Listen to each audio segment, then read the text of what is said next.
O Palácio Episcopal encravado na Avenida Frei Serafim.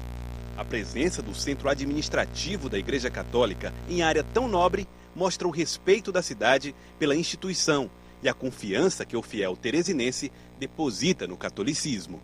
Hoje nós temos as estatísticas feitas pelo IBGE que mostra o estado do Piauí como o mais católico do Brasil e Teresina como a capital mais católica do Brasil.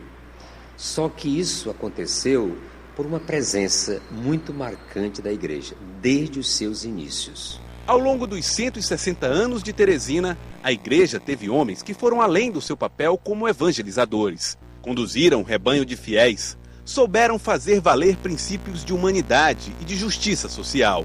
Depois da criação da Arquidiocese de Teresina, Dom Severino tornou-se o primeiro arcebispo.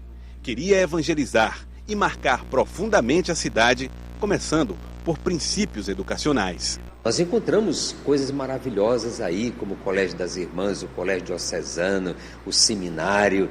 Tudo isso praticamente partiu ou se consolidou com Dom Severino. As influências de Dom Severino inauguraram aqui um jeito novo de ver e agir como igreja. Dom Avelar Brandão Vilela veio em seguida, na década de 1960, e levou à frente o papel social que a igreja precisava assumir. E ele já veio com um lema muito interessante: humanizar e evangelizar. Realmente ele foi um homem fantástico, talvez até excessivo para a sua época. Os microfones da rádio inaugurada pelo arcebispo Dom Avelar virou veículo de contato com os fiéis e de transmissão de educação e princípios cristãos. Através da Rádio Pioneira, ele falava diariamente ao povo.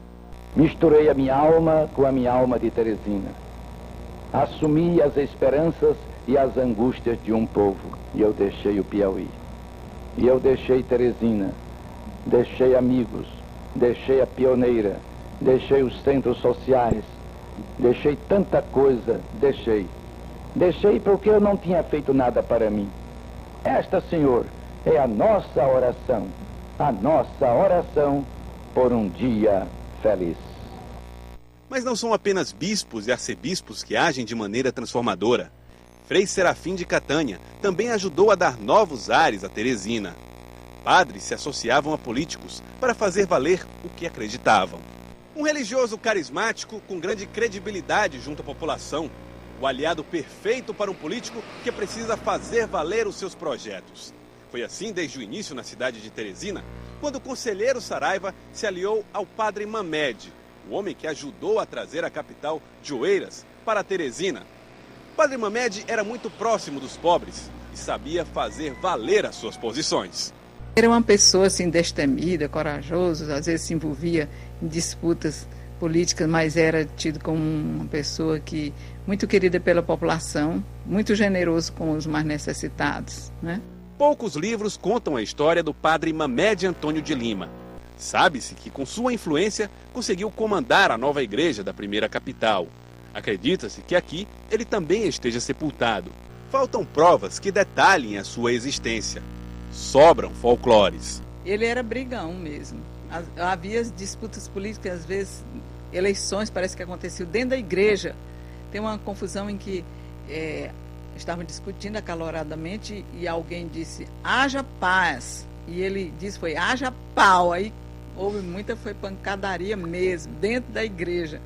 Então ele era assim uma figura meio folclórica. Entre a fé e os fatos, entre as orações e as ações, a igreja e seus membros seguem cativando os teresinenses. É assim ao longo de 160 anos. E deve ser assim por mais um longo período. Há poucos dias recebemos a Cruz Peregrina para a Jornada Mundial da Juventude. Eu celebrei uma missa para 13 mil jovens. Não tinha ninguém de idade, não. Só meninos e meninas.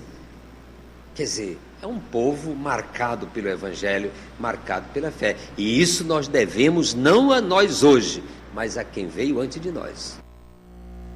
O 7